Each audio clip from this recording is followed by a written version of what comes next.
Hi guys, it's Terry from Terry Burgin Plumbing and Heating Engineer. I am doing a tool talk review today for Expert Trades for the PipeLagger Pro.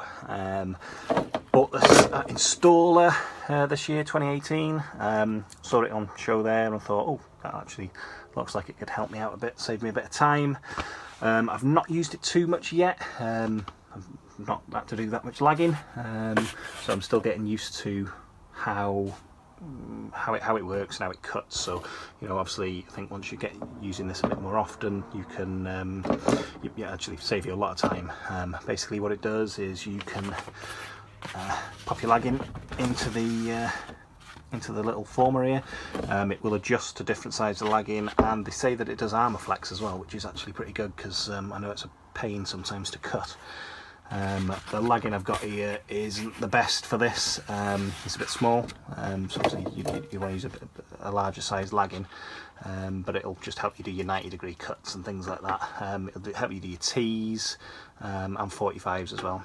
So all you do is slide your bit of lagging in, use your saw to cut it all the way through like that, and you just do your really nice 90. Nice and flat. Obviously you could chop it the other way to get the seam both sides if you wanted to. Obviously you do what you want.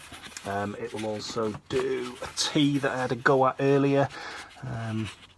This isn't the best one fitting together, but obviously it will fit a lot better than that if you put a bit of time into it. But yeah, it'll just tidy your lagging up really. You know, stop any little heat leaks and stuff out of any gaps and stuff if you were just butting it up together like, you know, some people do. This one, so you know, just got a nice T in there.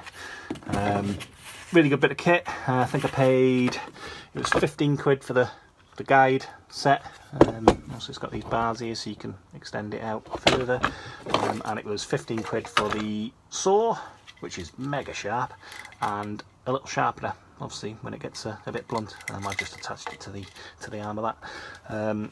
Really good bit of kit. Say 30 quid's not the end of the world, and yeah, I think once you get used to it, it'll definitely speed up your lagging times, and you just make it overall look a neater job, which is what we're all after in the end. Right,